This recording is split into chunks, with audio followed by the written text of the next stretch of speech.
Oh iya Raden, ada satu hal yang penting yang harus Paman Guru sampaikan kepada Raden.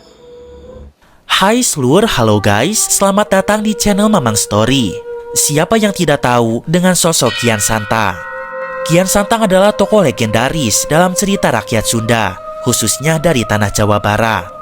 Ia dikenal sebagai putra dari Prabu Siliwangi, raja besar di Keraton Pajajaran. Dalam cerita rakyat Sunda, diketahui apabila Kian Santang memiliki seorang adik angkat yang bernama Raden Surawisesa. Diceritakan bahwa Surawisesa sering merasa iri kepada Raden Kian Santang. Alasannya adalah Kian Santang terkenal sangat sakti sejak muda. Bahkan tidak ada seorang pun di tanah Pajajaran yang mampu menandingi kekuatannya. Ia juga mendapatkan perhatian khusus dari ayahnya Prabu Siliwangi, serta dari guru-guru spiritualnya seperti Syekh Nurjati. Sedangkan Surawisesa, meskipun putra bangsawan juga, tetapi ia merasa dirinya kurang diperhatikan dan selalu berada di bawah bayang-bayang kehebatan Kian Santang. Dalam ambisinya untuk mengalahkan Raden Kian Santang, Surawisesa menjadi nekat mencuri sebuah kitab kuno yang dipercaya memiliki kesaktian luar biasa. Namun hal tersebut membawa bencana. Surawisesa berujung terjebak dalam cengkraman kekuatan jahat, yang mana mereka memanfaatkan kesaktiannya untuk tujuan mereka sendiri. Nah, di video kali ini, kita akan melihat perjuangan Raden Kian Santang yang ditugaskan oleh paman gurunya untuk mencari kitab Buana Kosa yang telah menghilang. Kitab itu adalah pusaka kuno sakral, berisikan ilmu spiritual, tabir langit, dan ramalan peristiwa yang akan datang.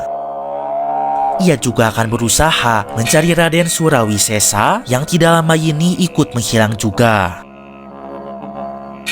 Apakah Raden Kian Santang akan menemukannya? Langsung aja kita masuk ke dalam videonya. Hayu, meluncur.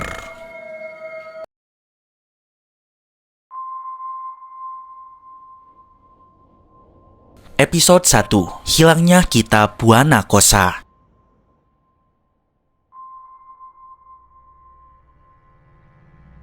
Di sebuah malam yang gelap, Raden Kian Santang melihat ada bayang-bayang sosok berwarna hitam. Sosok itu mengatakan apabila Raden akan mati.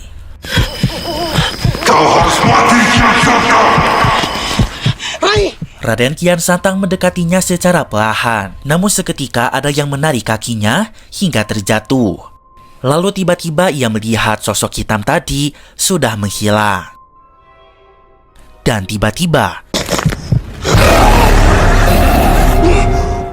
di belakangnya ada sosok menyeramkan, dan itu adalah sosok Jin Khonis.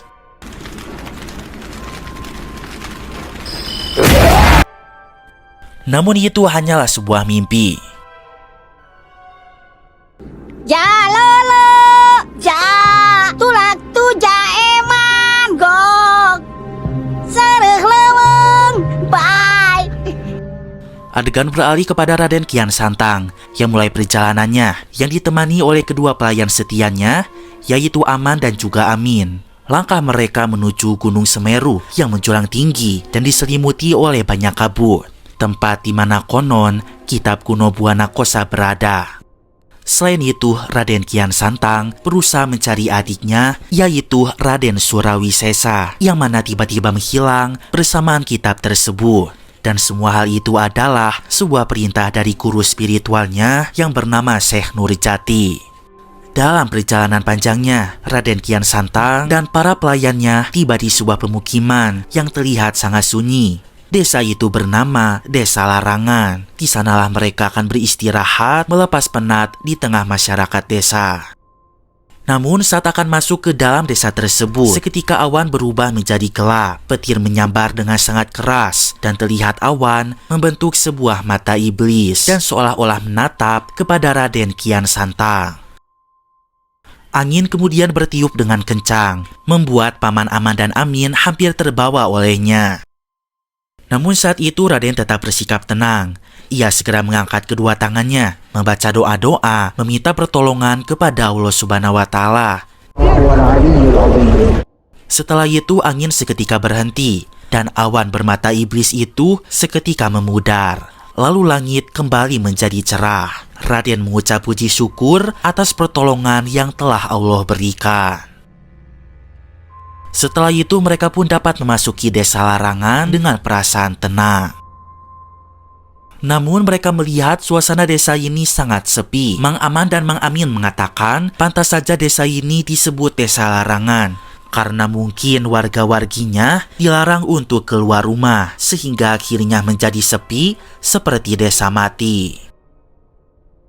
Ya tuh, ini teh nggak ada penghuninya. Setelah beberapa lama berjalan, akhirnya mereka melihat ada salah satu warga yang sedang menyaring beras di depan rumahnya. Raden menyapa wanita tersebut, namun seketika ia terlihat ketakutan, lalu menarik anaknya untuk masuk ke dalam rumah. Ia seolah seperti alergi terhadap manusia, dan ia tampak ketakutan ketika melihat ada orang asing yang datang ke desa ini. Malam hari pun tiba. Raden belum juga menemukan tempat istirahat. Saat itu mereka pun tiba di sebuah surau. Namun terlihat surau itu seperti sudah terbengkalai, sangat tidak terurus, kotor, dan juga sangat berantakan. Raden mengatakan jika mereka bisa istirahat di tempat ini, sekalian mereka akan membersihkan suraunya supaya bisa dipakai untuk ibadah lagi. Kalau tidak ada air, kita bisa bertayamum. Surau sudah dibersihkan. Raden dan Paman segera sholat berjamaah. Saat sedang sholat, Aman dan Amin, mereka melihat ada kaki yang menggelantung ketika sedang posisi ruku. Hal itu membuat mereka tidak khusyuk dalam sholatnya. Allahu Akbar. Dan ketika melakukan salam, Paman Amin melihat ada sosok jin Khonis di hadapannya. Hal itu membuat Paman seketika merasa ketakutan. Setelah sholat bukannya berzikir, Paman Aman dan Amin seketika mengadu kepada Raden apabila mereka melihat jurik. Raden seketika mengucapkan istighfar. Ia memperingatkan Paman agar tidak boleh takut kepada jurik. Mereka hanya boleh takut kepada Allah Subhanahu wa Ta'ala. Dan mungkin Paman Aman dan Amin tidak khusyuk dalam sholatnya, sehingga mereka diganggu oleh sosok jin. Raden memperingatkan agar ke depannya Paman lebih khusyuk dalam melaksanakan sholat. Setelah itu, Aman dan Amin izin kepada Raden untuk pergi keluar sebentar dengan niat mencari hiburan atau sekedar angin segar. Sementara di malam itu, suasana desa terlihat sepi, tidak banyak warga berlalu lalang di sana. Lalu kemudian kita diperlihatkan kepada seorang ketua di desa ini. Namanya adalah Kisena. Ia selalu menegur para warga desa yang masih berkeliaran di luar rumah saat malam hari. Kalian keluar malam-malam, nggak takut sama jurik? Dengan mengatakan, apakah mereka tidak takut jika bertemu dengan jurik? Lalu kemudian datanglah asistennya yang bernama Bambang, yang memberikan sebuah kabar, di mana ada 3 orang yang melaksanakan sholat di surau desa ini. Hal itu seketika membuat Kisena marah. Ia tidak senang ada orang yang sholat di surau desa ini, sebab itu akan membahayakan rencana dirinya. Ia minta kepada Bambang agar selalu memantau Raden Kian Santang. Kemudian kita melihat Aman dan Amin yang sedang menyusuri hutan. Tidak lama ada sebuah tangan yang menyentuh mereka berdua. Kamu tolong megang tangan saya. Namun ternyata itu adalah sosok setan. Nama? Aman dan Amin seketika berlari karena merasa ketakutan. Dalam pelariannya mereka pun terhenti. Mereka berhenti di sebuah pagelaran tari. Sebuah pesta digelar. Banyak penari cantik bergoyang di sana. Aman dan Amin seketika ikut bergabung ke dalamnya dan langsung menari bersama para penari cantik. Sementara itu Raden Kian Santang masih ada di surau. Ia sedang khusyuk melakukan zikir. Kemudian ia teringat dengan pesan dari Syekh Nurjati untuk mencari kitab Wana Kosa. Kitab itu harus ditemukan karena berisikan ramalan masa depan. Selain itu ia diminta untuk mencari Raden Surawisesa. Ketika tengah khusyuk berzikir, Raden seketika terganggu fokusnya ketika mendengar suara rintihan seorang wanita yang meminta pertolongan. Raden, tolong saya. Sementara itu terlihat apabila Raden Surawisesa ternyata memang benar-benar diculik oleh seorang penyihir. Ia tergantung dan diikat pada sebuah gua. Bersabarlah, Raden Surawisesa. Adegan kembali lagi kepada Raden. Saat itu ia melihat Paman Aman dan Amin sedang asyik di tengah pesta. Astagfirullahaladzim. Raden segera mengeluarkan kekuatannya. Hal itu membuat Aman Amin menjadi sadar bahwa pesta itu tidak pernah ada. Sebenarnya mereka berdua sejak tadi menari di atas tanah kuburan. Hal itu membuat mereka seketika berlari ketakutan. Keesokan harinya, Kian Santang terlihat menyapu di halaman surau. Paman Aman dan Amin bangun kesiangan saat itu. Mereka meminta maaf kepada Raden dan menyuruh Raden istirahat, lalu biarkan mereka yang melanjutkan menyapunya. Namun Raden hanya tersenyum. Ia mengatakan jika kebersihan adalah sebagian dari iman dan tidak masalah baginya untuk bersih-bersih juga. Tetapi Paman merasa tidak enak karena itu adalah tugas dirinya sebagai seorang pelayan istana. Lalu ia mengambil sapu yang sedang dipegang oleh Raden. Tetapi sebelum menyapu, Amin merasa lapar. Ia meminta kepada Raden untuk pergi berkeliling desa, mencari makanan yang dapat dijadikan untuk sarapan. Hal itu supaya mereka lebih semangat menyapunya. Kemudian ada sebuah warung yang terlihat sepi pembeli. Pemilik warung itu bernama Bi Nunung. Ia berharap ada orang yang mampir membeli dagangannya.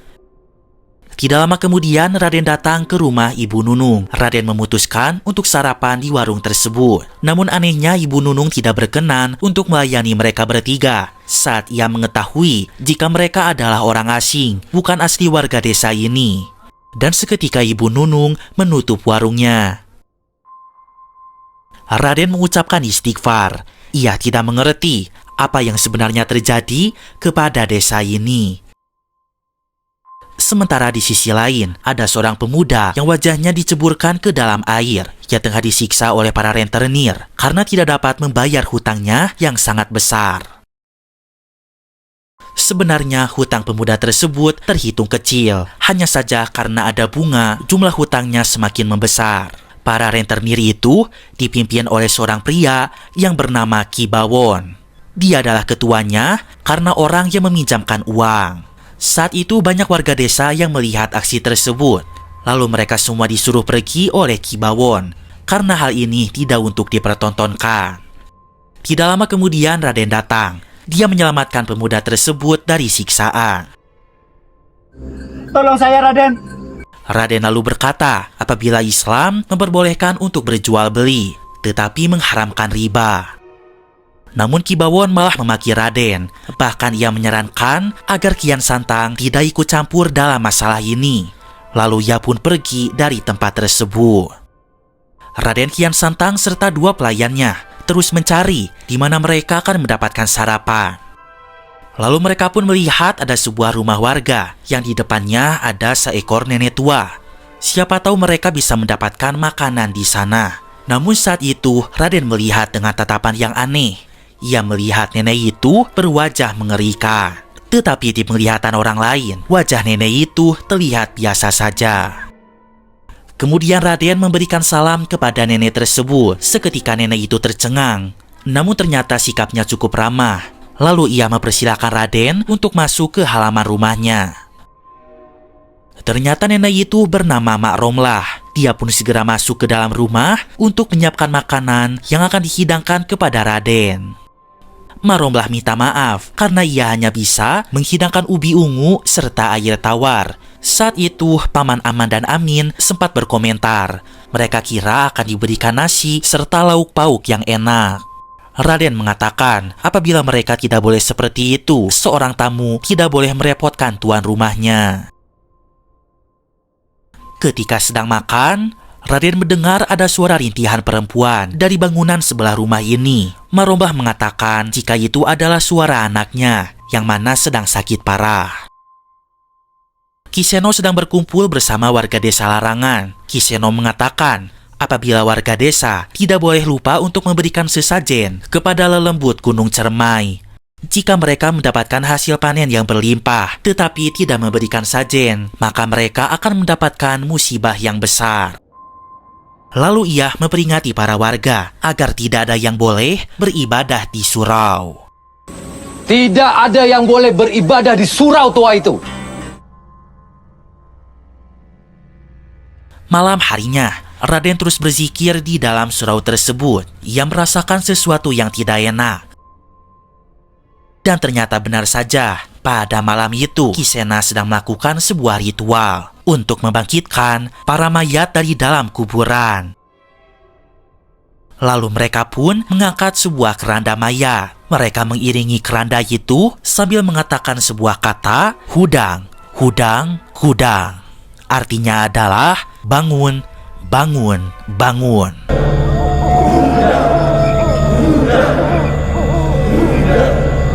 Hal ini mirip seperti hantu lampor dan juga Kromoleo ya, jika hantu lampor mengatakan welwo welwo, sementara Kromoleo mengatakan Kromoleo, Kromoleo.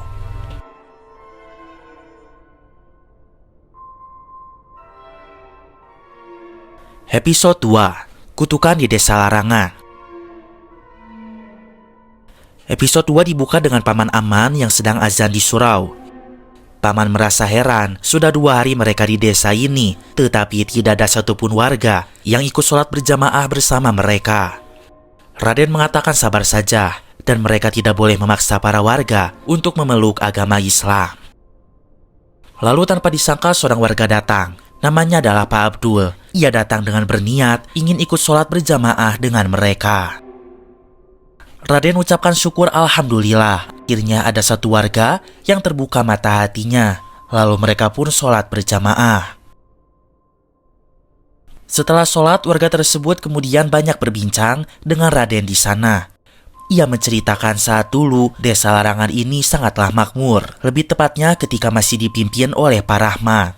Warga-warganya banyak yang sholat di surau. Bahkan surau ini sampai penuh. Namun semua itu berubah ketika Pak Rahmat tidak memimpin desa ini lagi karena meninggal dunia akibat penyakitnya.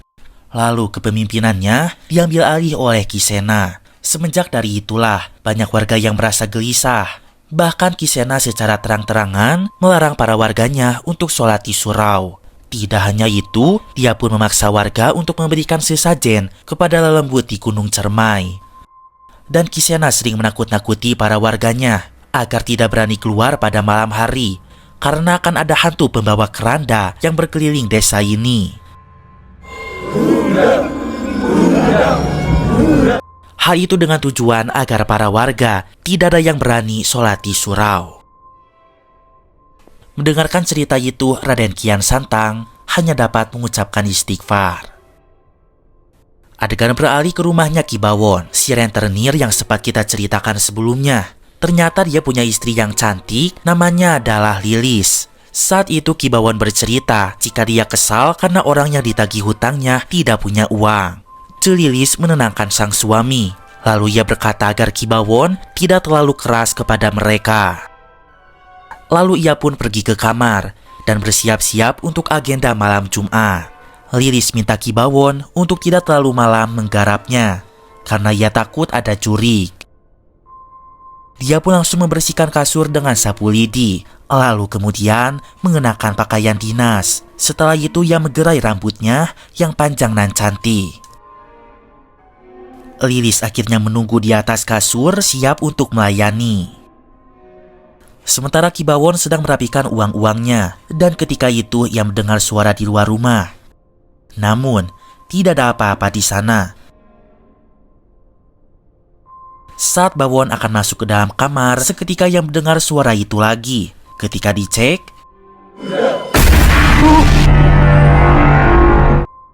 ia sangat terkejut. Ia melihat sosok jin Khonis yang sangat menyeramkan. Bawon langsung masuk ke dalam kamar. Ia melihat Lilis sudah tidur. Bawon memutuskan tidur di sebelah sang istri. Namun ketika itu, ia merasa ada yang aneh dengan istrinya.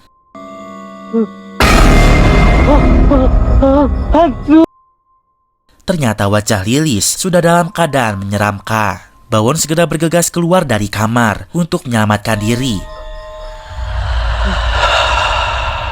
Namun di saat itu, ia terus diganggu oleh hal-hal mistis. Bawon memutuskan untuk dobrak pintu, lalu keluar dari rumah tersebut. Namun sayang dadanya terasa sakit. Bawon lalu melihat ada orang melangkah mendekat ke arahnya. Lalu ia minta tolong kepada orang itu. Namun nahas tangannya hanya ditepis. Lalu seketika orang itu mengkorok Bawon. Hingga akhirnya kelapannya menjadi putus.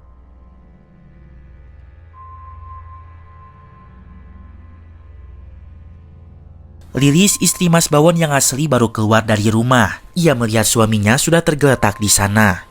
Dan ia seketika pingsan saat melihat Mas Bawon sudah tidak berkelapa. Keesokan harinya, Ki Bawon dikuburkan. Saat itu Kisena mengatakan apabila desa mereka sudah terkutuk.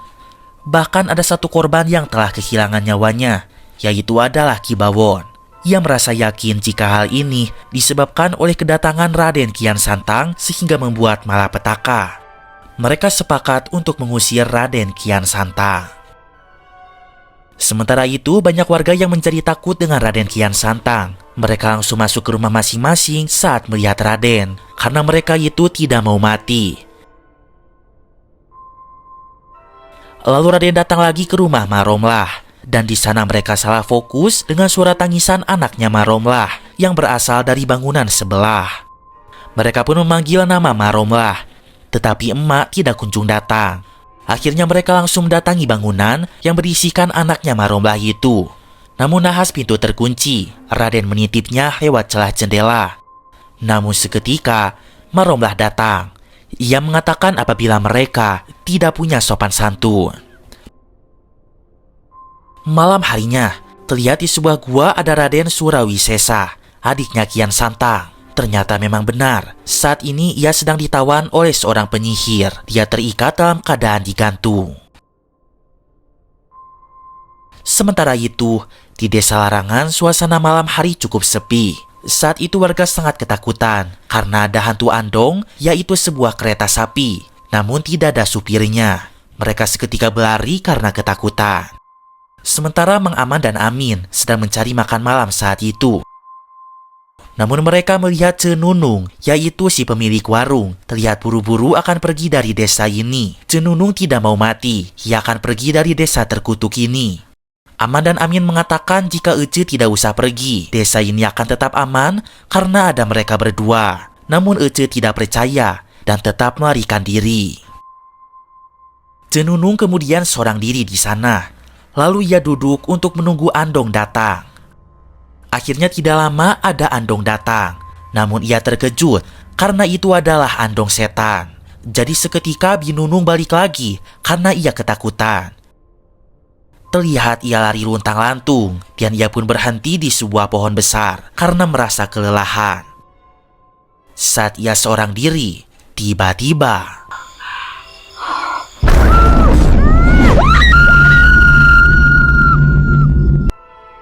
keesokan harinya, warga desa Larangan dihebohkan dengan mayat Cenunung yang sudah tergantung di atas pohon.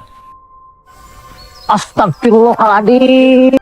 Raden Kian Santang pun melihat langsung hal tersebut. Mang Aman dan Amin mengira jika Cenunung mati akibat ia pelit, sebab tidak pernah memperbolehkan para pelanggannya untuk berhutang di warungnya. Hal itu seketika ditegur oleh Raden. Raden mengatakan jika mereka tidak boleh membicarakan orang yang sudah mati. Lalu tidak lama kemudian Kisena datang. Ia mengatakan jika kematian Cenunung adalah sebuah pertanda kematian-kematian warga di desa ini akibat kedatangan Kian Santang. Dan warga pun ada yang menjadi saksi.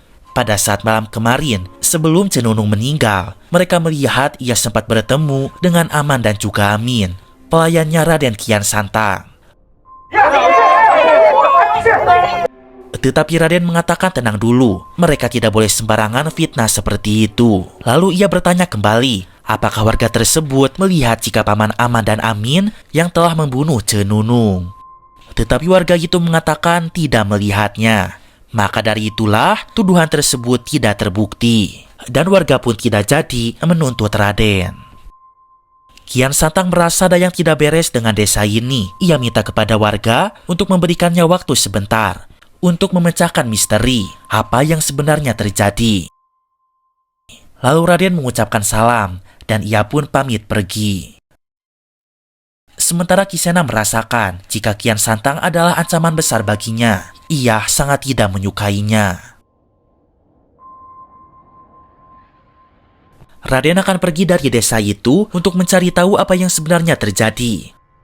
Namun seketika langkahnya terhenti. Ia kepikiran dengan nasib warga desa ini jika dirinya pergi. Ia yakin mereka akan celaka.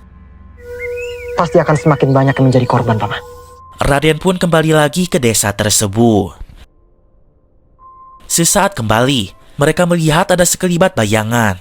Ternyata itu adalah Maromlah yang terlihat sedang berlarian. Mereka heran melihat hal itu. Aman Amin kemudian mengejarnya, tetapi mereka kehilangan jejak karena Maromlah berlari sangat kencang. Namun di saat itu Raden merasa heran karena Maromlah berlari ke arah Gunung Cermai. Bukankah itu jalan ke arah Gunung Cermai? Mau apa dia?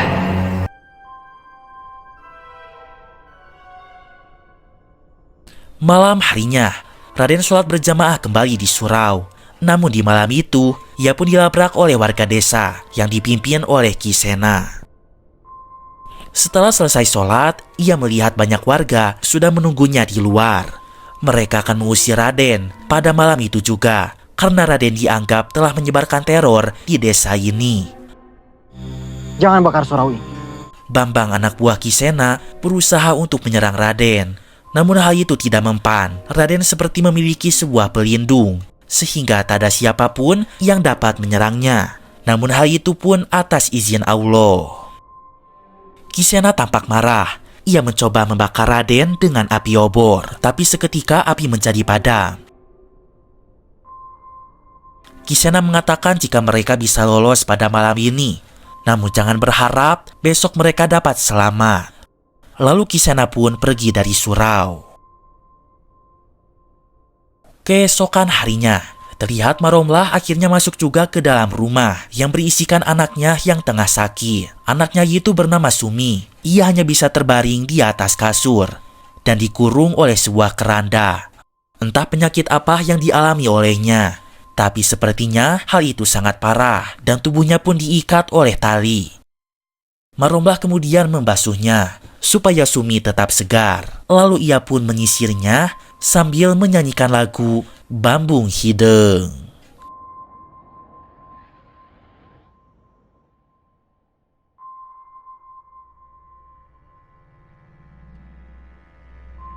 Episode 3, Kutukan Desa Larangan.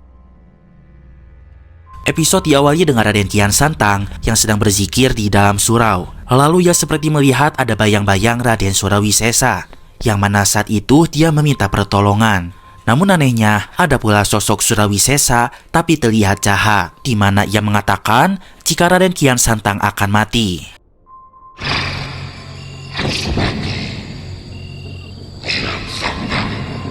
Namun seketika kedua sosok itu tiba-tiba menghilang. Malam semakin larut, Aman dan Amin sedang berjaga di luar surau. Namun saat itu mereka terkejut saat melihat hantu pembawa keranda. Ayo tuh, Maman. Daripada kita dimakan hantu. Hantu itu menuju ke arah mereka. Lantas Paman seketika berlari karena mereka ketakutan. Lalu mereka mengadukan hal tersebut kepada Raden, yang mengatakan apabila ada jurik. Kemudian Raden menasihati Paman jika mereka tidak boleh takut kepada jurik. Raden akan menghadapi jurik itu.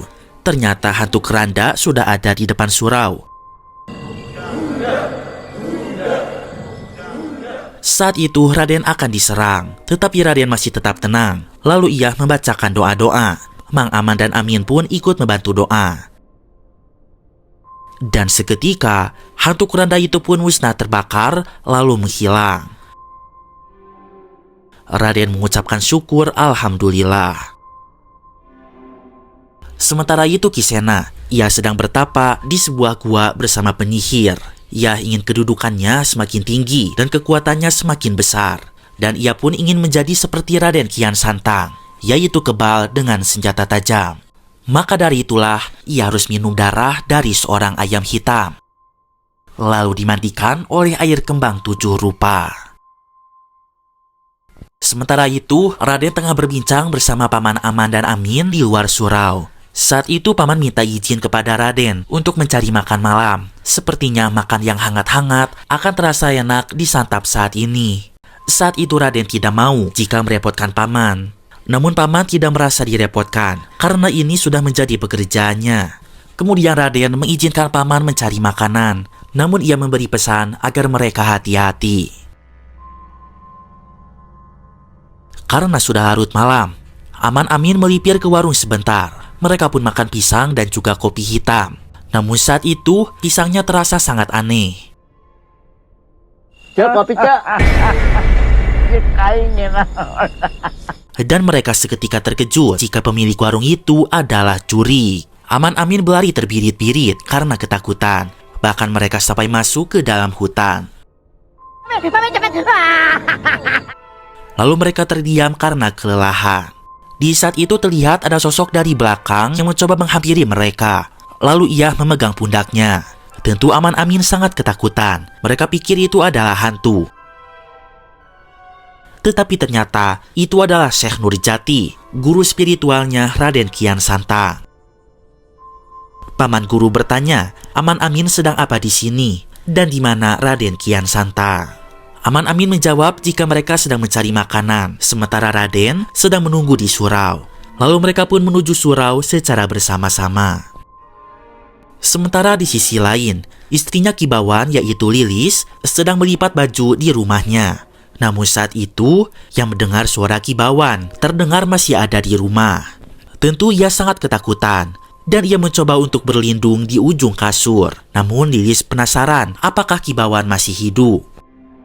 Lalu ia pun mengeceknya ke tengah rumah, tetapi tidak ada siapa-siapa. Ketika dicek di luar, sama saja tidak ada siapa-siapa. Lilis kemudian masuk ke rumahnya lagi, dan betapa terkejutnya ia, ternyata hantu Kibawan sudah ada di sana.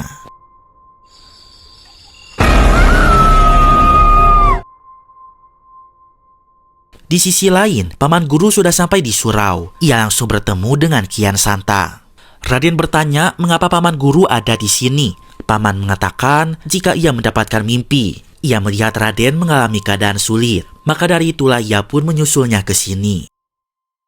Paman mengingatkan jika Raden harus segera menemukan kitab Buana Kosa dan juga adiknya Surawi Sesa. Raden akan mencarinya. Namun sebelum itu, ia akan menolong warga desa ini dulu, yang mana ternyata warga desa ini sedang dalam kesesatan dan membutuhkan bantuannya. Paman setuju dengan Raden. Ia pun akan turut membantu menyelamatkan warga desa ini. Raden kemudian memberitahu Paman Guru jika ada satu warga yang sedang kesakitan di desa ini. Dia adalah Sumi, anaknya Maromlah. Mereka pun nekat masuk ke dalam rumah Sumi. Saat baru saja masuk oleh sebuah kuasa gelap, Paman Guru berusaha melawannya. Astagfirullahaladzim. Raden, berhati-hatilah. Kemudian ia membuka botol, lalu memasukkan sosok tersebut ke dalamnya.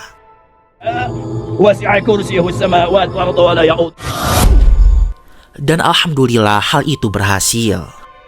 Setelah itu mereka melihat Sumi sedang tidak sadar diri dan terkurung di sebuah keranda. Mereka membuka kerandanya dan terlihat Sumi sangat memprihatinkan. Paman akan berusaha menolong Sumi, namun saat itu Sumi seketika berteriak seperti orang kesurupan. Paman segera meruqyahnya. Ia membacakan ayat-ayat suci Al-Quran. Sumi mulai bereaksi, lalu seketika ia bangkit bersama kasurnya, dan ia seperti akan menyerang mereka. Namun Paman memiliki kekuatan sakti, ia pun dapat melumpuhkan Sumi kembali, dan tiba-tiba kasur itu pun jatuh kembali. Setelah itu, terlihat Sumi sempat sadarkan diri. Raden, tolong saya. Namun tidak lama kemudian, Maromlah datang. Ia marah kepada mereka karena telah lancang masuk ke dalam rumahnya, dan mereka pun diusir oleh Maromlah.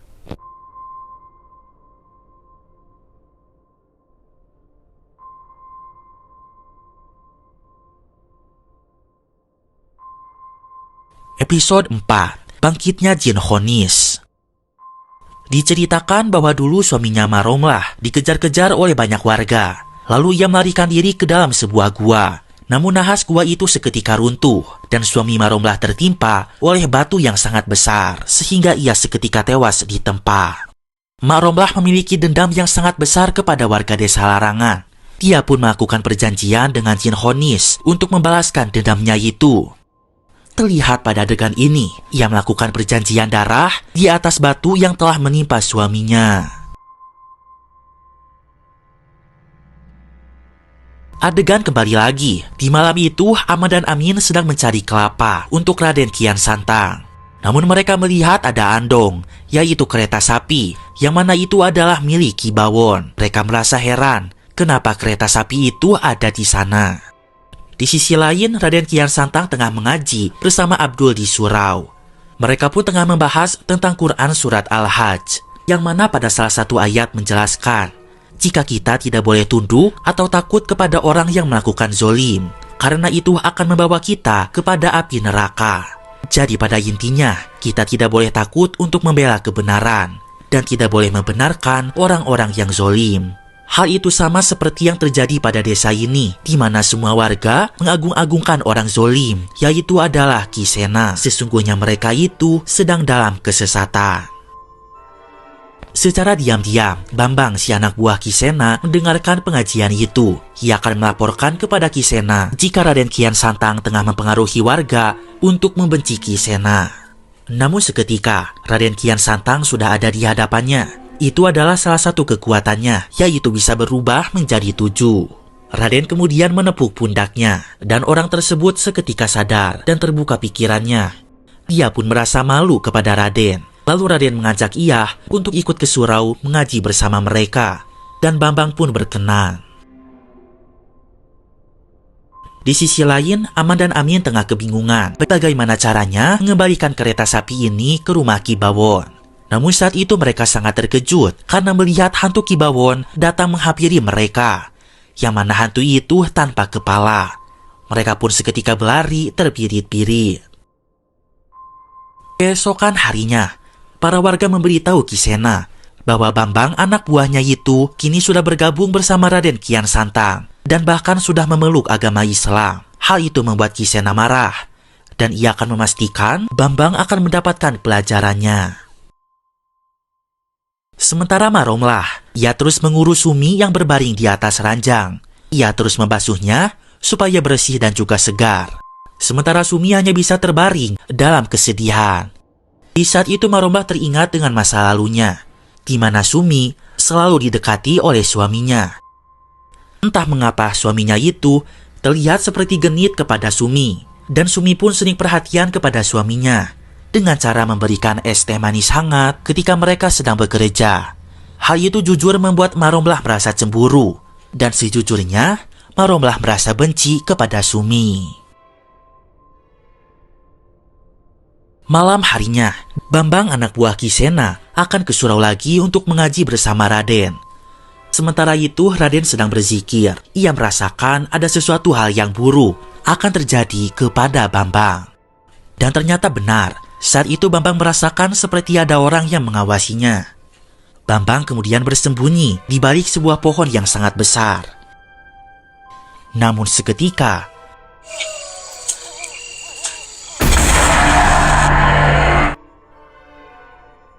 ketika waktu subuh, Raden kemudian mengumandangkan azan.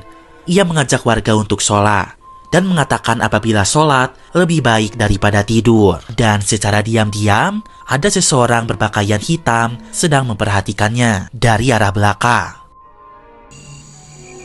Allahu Akbar,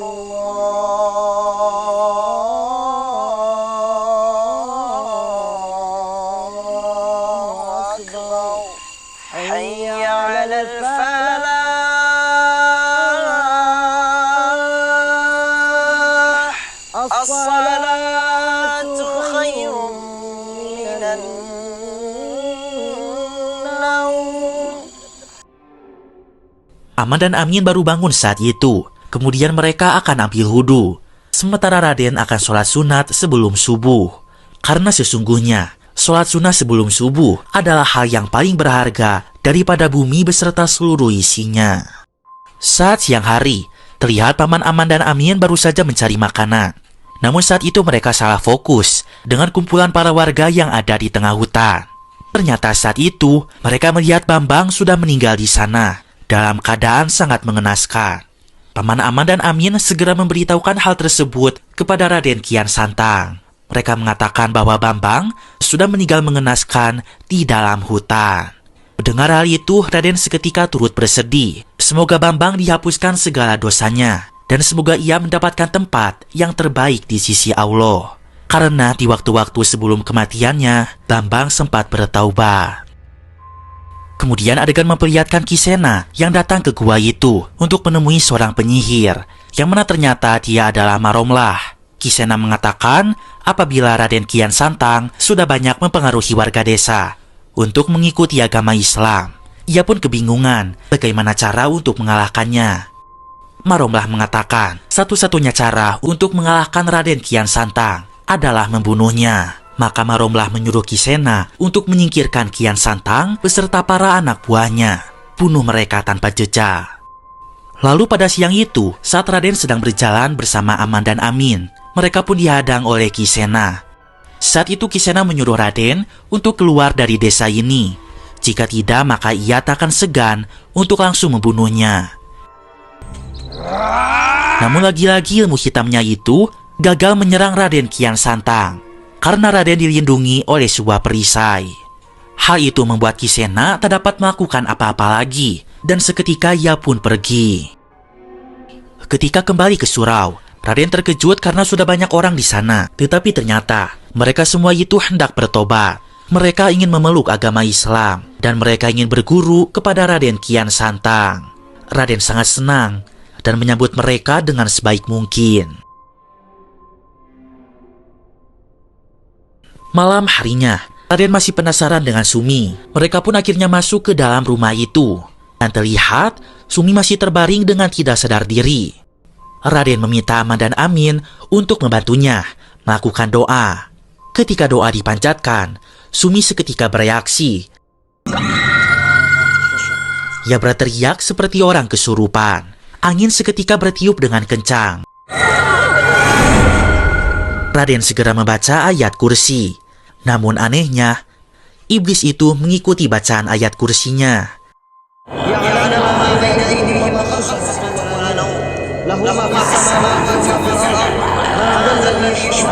Tetapi ketika Raden membaca ayat yang lain, seketika iblis itu merasa sangat kesakitan.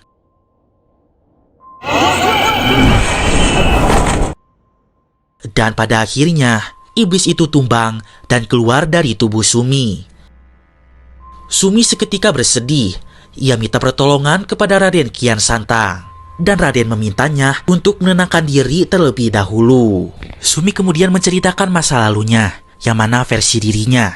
Ternyata, Sumi bukanlah anak kandung dari Maromlah dan juga suaminya.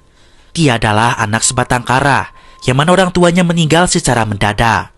Maka dari itu, Maromlah serta suaminya menjadi orang tua angkatnya. Namun saat itu Sumi marah besar, karena diam-diam Maromlah serta suaminya berusaha untuk menguasai kekayaan keluarganya. Selain itu, suami Maromlah pun selalu berusaha untuk melecehkannya. Bahkan pada suatu hari, Sumi pernah dibawa oleh suami Maromlah ke area semak-semak untuk dilecehkan. Namun beruntung hal itu dipergoki oleh Maromlah. Tapi anehnya, Maromlah malah memarahi Sumi, bukan memarahi suaminya. Dan mungkin karena suaminya ini melakukan pelecehan, maka dari itulah ia dikejar-kejar oleh warga desa. Dan ia berujung tertimpa batu di depan gua itu. Raden Kian Santang ikut bersedih ketika mendengarkan cerita tersebut. Di luar rumah terlihat Maromlah baru pulang dari gua.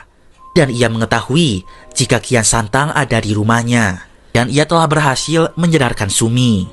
Maromlah kemudian seketika melarikan diri karena kejahatannya sudah terbongkar. Raden melihat Maromlah saat itu. Aman dan Amin berusaha mengejarnya. Namun Raden melarang mereka dan membiarkan Maromlah untuk kabur.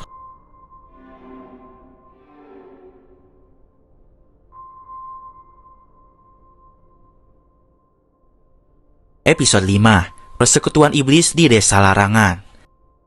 Episode ini dibuka dengan Sumi yang saat ini sudah sembuh dan kini wajahnya pun terlihat sangat cantik. Lalu Sumi menyuguhkan makanan serta air minum untuk Raden serta Aman dan Amin. Saat itu Aman Amin sangat pangling dengan Sumi yang sekarang terlihat cantik. Sementara itu Maromlah ada di gua. Dia pun melakukan ritual agar Surawisesa dapat bangkit menjadi sosok makhluk yang jahat mengerikan.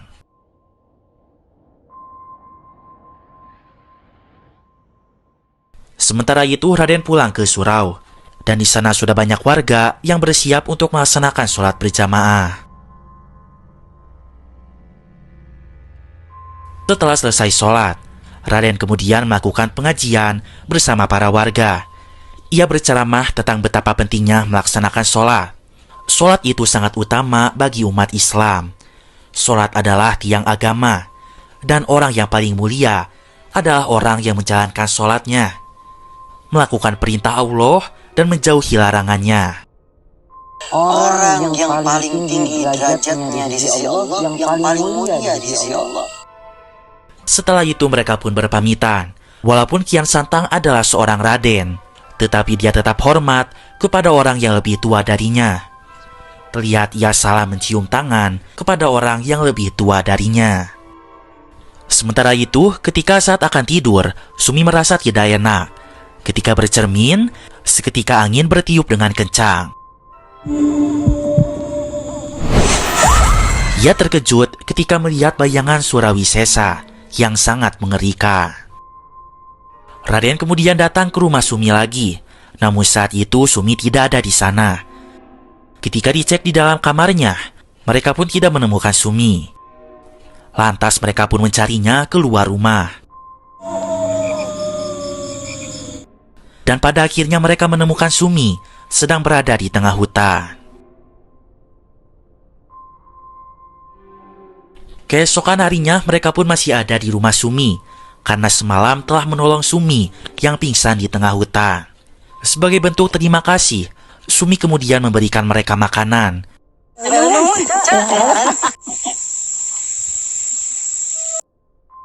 Setelah itu Sumi pun jalan-jalan di desa bersama Raden.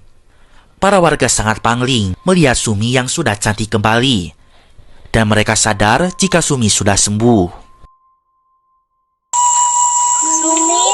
Udah sembuh, Sum. Ya ampun, Sumi, kamu cantik banget loh. Raden mengatakan alhamdulillah, Allah telah memberikan izin kepada Sumi untuk sembuh kembali.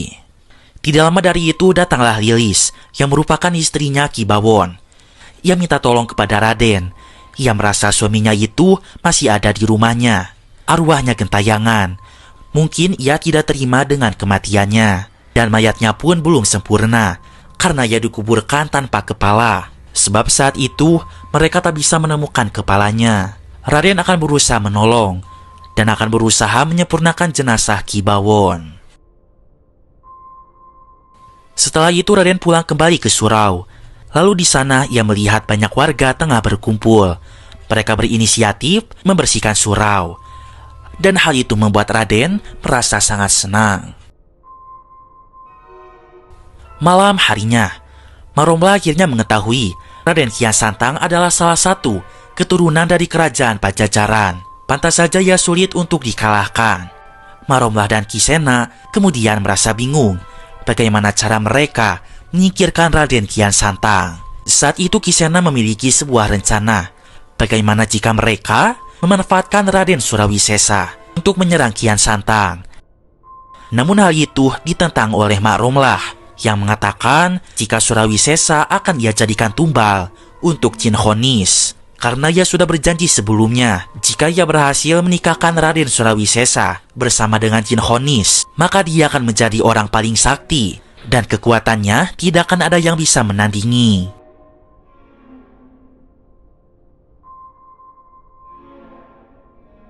Sementara itu, Raden Kian Santang sedang berjalan di gelapnya malam bersama Aman dan juga Amin. Lalu kemudian mereka melihat dua warga tengah berlari terbirit-birit. Mereka ketakutan karena melihat hantu andong milik Ki Bawon. Dan ternyata benar, Kibawon masih gentayangan. Terlihat hantu itu memiliki kepala buntung. Kemudian hantu tersebut mendekati Raden. Raden tetap bersikap tenang. Lalu ia segera membaca doa-doa. Hal itu pun membuat Kibawon merasa sangat kesakitan. Lalu seketika tubuh Kibawon tumbang. Di saat itu, Raden memasangkan kepala Kibawon. Lalu kemudian, ia memukul kepalanya. Dan Kibawon seketika musnah. Setelah itu, Raden meminta Aman dan Amin untuk mengembalikan andong sapi itu ke rumahnya Teh Lilis, yaitu adalah istrinya Kibawon.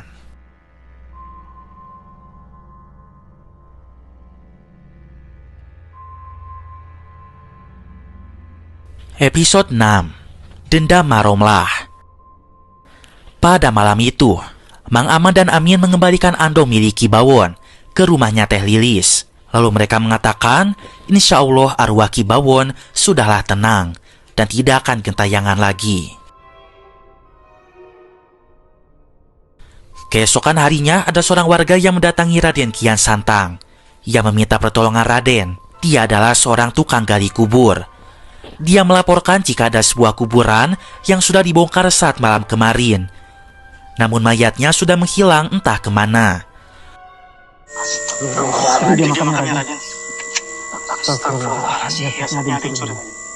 Raden akan berusaha mencari mayat tersebut. Di sisi lain, Raden Surawisesa masih tergantung di gua itu. Ia pun diberi minum oleh Kisena. Namun seketika ia menyeburkan air itu ke wajahnya Kisena. Kisena yang geram akan menyiksa Raden. Namun hal itu dilarang oleh Maromlah, karena Raden tidak boleh terluka, sebab ia akan dinikahkan dengan Jin Honis. Malam harinya, Teh Lilis terbangun dari tidurnya. Ia merasa seperti ada seseorang di luar rumah. Namun ketika dicek tidak ada siapa-siapa. Lagi-lagi ia mendengarkan suara tersebut. Ia berusaha mengeceknya di luar rumah. Dan dia terkejut, ada sosok seram di kursi teras rumahnya. Ia pun berteriak minta pertolongan. Tidak lama kemudian Raden Kian Santang akhirnya datang. Raden melihat sosok hantu tersebut. Mungkin dia adalah arwah dari mayat yang kuburannya telah dibongkar. Raden segera membaca doa, dan ia minta mereka untuk ikut membaca doa juga.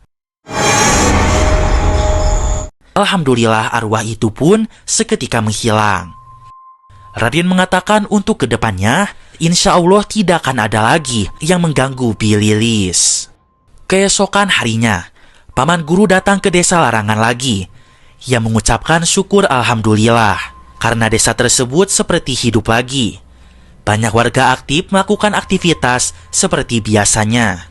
Dan desa ini pun tidak seperti desa mati lagi.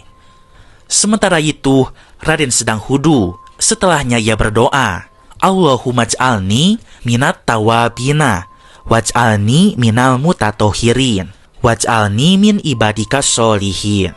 Yaitu adalah doa setelah hudu. Setelah itu, Paman Guru datang ke surau. Lalu mereka pun melaksanakan sholat berjamaah dengan para warga desa Larangan. Setelah itu, Raden Kian Santang, Paman Guru, serta Aman dan Amin berpamitan kepada warga desa Larangan. Karena tugas mereka di desa ini sudahlah selesai, yakni mengembalikan warga desa kepada jalan yang benar. Mereka pun memberikan wejangan agar tidak lupa melaksanakan sholat. Sejatinya sholat itu wajib hukumnya untuk orang Islam. Karena sholat adalah tiang agama. Barang siapa yang meninggalkan sholat, maka hidupnya akan hancur. Lalu mereka memberi pesan agar jangan takut untuk melawan kejahatan. Dan mereka harus membela yang benar. Setelah itu mereka pamit pergi dari desa Larangan. Dan para warga pun mengantar mereka sampai ke depan gapura sambil mengucapkan terima kasih dan sampai jumpa. Sementara itu, Maromlah dan Kisena, mereka mengetahui apabila Raden Kian Santang sudah pergi dari desa ini. Tetapi walaupun seperti itu, hati para warga sudah terpikat kepada Raden Kian Santang, dan mereka terus memeluk agama Islam. Maromlah menyuruh Kisena agar segera bertindak, supaya para warga kembali ke jalan yang sesat. Ketika malam hari, terlihat para warga masih rutin melaksanakan sholat berjamaah di surau. Walaupun sudah tidak ada Raden Kian Santang lagi. Saat itu, Maromlah dan Kisena melihat mereka dari arah belakang. Setelah selesai sholat, seketika muncul angin yang sangat kencang, yang mana tiba-tiba menyerang mereka semua. Itu adalah cara Maromlah dan Kisena agar para warga merasa takut sholat di surau lagi. Kini, tugas Raden Kian Santang adalah mencari adik tirinya, yaitu adalah Raden Surawisesa. Akhirnya ia mendapatkan sebuah petunjuk, yang mana Surawisesa berada di sebuah gua. Di gua tersebut, lalu mereka pun menemukan banyak barang praktik ilmu hitam. Kemudian Ahmad dan Amin menemukan Raden Surawisesa, yang mana sedang tergantung. Paman segera melepaskan tali itu dengan sorban miliknya. Lalu tidak lama Surawisesa sadar. Saat itu ia minta maaf kepada Raden Kian Santang karena ia telah merasa iri kepadanya. Dan ia telah lancang mengambil kitab Puanakosa dan akhirnya berujung ditawan oleh penyihir di gua ini. Raden pun sudah memaafkan Surawisesa. Yang terpenting sekarang ini, mereka harus segera keluar dari gua tersebut karena sebentar lagi akan runtuh. Setelah keluar dari gua, mereka malah bertemu dengan Maromlah dan juga Kisena. Maromlah seketika berduel dengan paman guru. Di saat itu, Maromlah memanggil kekuatan jahatnya.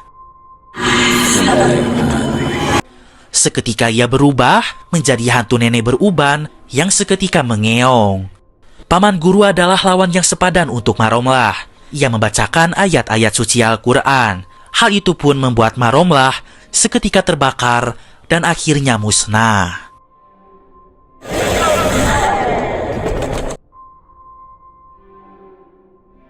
Kisena tercengang melihat hal tersebut. Pimpinannya itu musnah dengan mudah hanya oleh ayat-ayat Al-Quran. Lalu ia pun seketika kabur dari sana. Sementara itu terlihat Raden Surawisesa sudah kesurupan. Kian Santang berusaha untuk menyadarkannya dengan cara membaca ayat kursi. Namun Raden Surawisesa malah mengikuti bacaannya. Allahu la ilaha illa Kemudian Kian Santang membaca doa yang lain. A'udzu bikalimatillah tammati min syarri ma khalaq. Dan hal itu pun mampu mengeluarkan jin dari tubuh Raden Surawisesa. Alhamdulillah, mereka sudah berhasil menemukan Raden Surawisesa. Namun, tugas mereka belum selesai, yaitu adalah mencari kitab Puanakosa. Orang yang mengetahui kitab itu sebenarnya adalah Maromlah, namun nahas ia sudah mati. Mereka pun berharap kepada Allah akan diberi kemudahan untuk mencari kitab tersebut. Sebenarnya, kitab itu sudah dipegang oleh Sumi, si wanita lemah itu. Ternyata selama ini, ia sudah dirasuki oleh jin Khonis. Setelah Maromlah melakukan perjanjian darah di gua batu itu, jin Khonis seketika masuk ke dalam tubuh Sumi. Sumi jadi berubah bukan seperti dirinya lagi. Dia minta kepada Maromlah untuk diikatkan pada keranda tersebut. Bahkan ia mengancam Maromlah jika tidak melakukannya. Dan hal itu semata-mata untuk menarik perhatian Raden Kian Santang agar tertarik datang ke desa ini.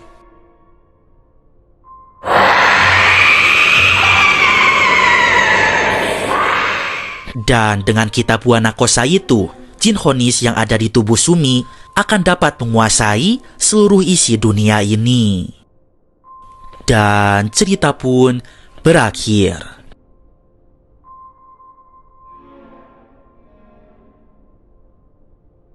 Nah, itu dia seluruh alur cerita dari series Jin Khonis. Sepertinya series ini akan ada season keduanya, di mana mengisahkan Raden Kian Santang yang mencari kitab Buana Kosa. Dan ternyata jin Honis itu adalah perempuan. Honis itu diambil dari serapan kata Nisa, yaitu artinya adalah perempuan, yang berarti dia adalah jin perempuan. Jin Honis memang kerap merasuki perempuan Slur, sehingga diperlihatkan pada film jika Sumi yang dirasuki. Jadi berikutnya di jin Honis yang kedua, Raden Kian Santang akan kembali melawan jin tersebut untuk memperebutkan kitab Buana Kosa. Sebuah kisah Raden Kian Santang yang cukup seru, menegangkan, sekaligus menyeramkan. Namun di balik itu, banyak pula pelajaran yang dapat kita ambil untuk kita terapkan dalam kehidupan sehari-hari. Oke Slur, sampai sini dulu aja video kali ini. Mamang pamit dulu, keep enjoy, and see you. Two